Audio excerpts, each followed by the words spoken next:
à notre ami, je voulais juste rectifier quelque chose. Pendant quelques années, entre 2001 et 2011, j'ai été tour à tour porte-parole du président et puis conseiller et représentant.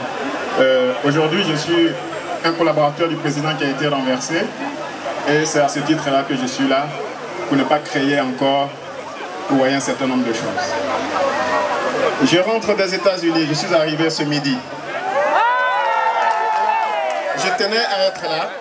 Logiquement, je devais rentrer dimanche. Mais j'ai vu que Abel et Willy Bla et les autres, une fois encore, relançaient la mobilisation.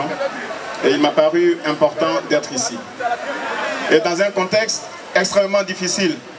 Vous savez, depuis plus de 6 mois, la France-Afrique, M. Ouattara et la bande ont enlevé le président Gbagbo.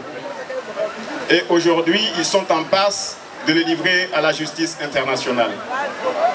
C'est ce que j'ai déclaré hier dans un message qui a été diffusé depuis Washington. Je pense qu'il ne faut pas que nous nous voilions la face. Je peux venir vous raconter des choses qui pourraient vous plaire.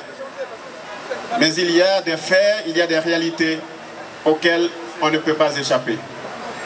Il faut donc que nous redoublions d'efforts. Je ne sais pas comment, ensemble, on trouvera les voies et moyens d'empêcher cette forfaiture.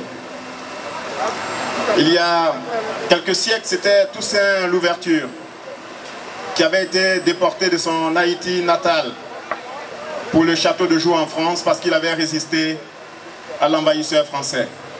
Ce fut également le cas de Béhanzin et puis d'autres leaders africains qui ont connu le même sort. La privation, l'enfermement, la mort, l'assassinat.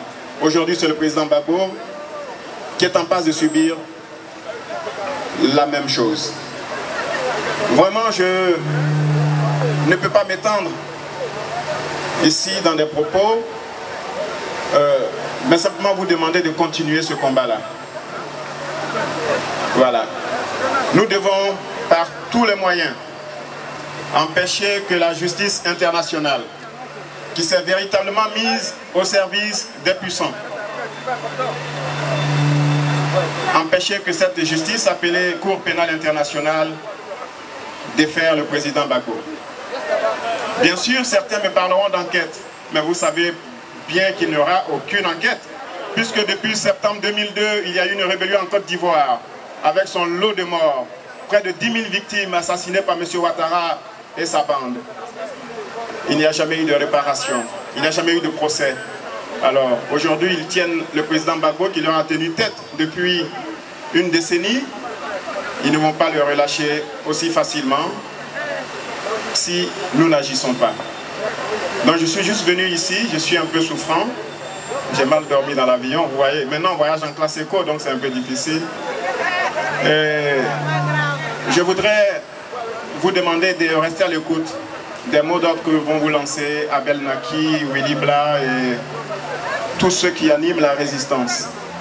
Très bientôt, nous lancerons ici à Paris une très grande initiative. Très bientôt. Très bientôt, nous lancerons quelque chose de très important ici à Paris pour que les choses changent, pour que la situation évolue, pour sortir le président du pétrin dans lequel la France-Afrique l'a mis. C'est le court message que je voulais vous délivrer. Que Dieu vous bénisse. Je vous remercie.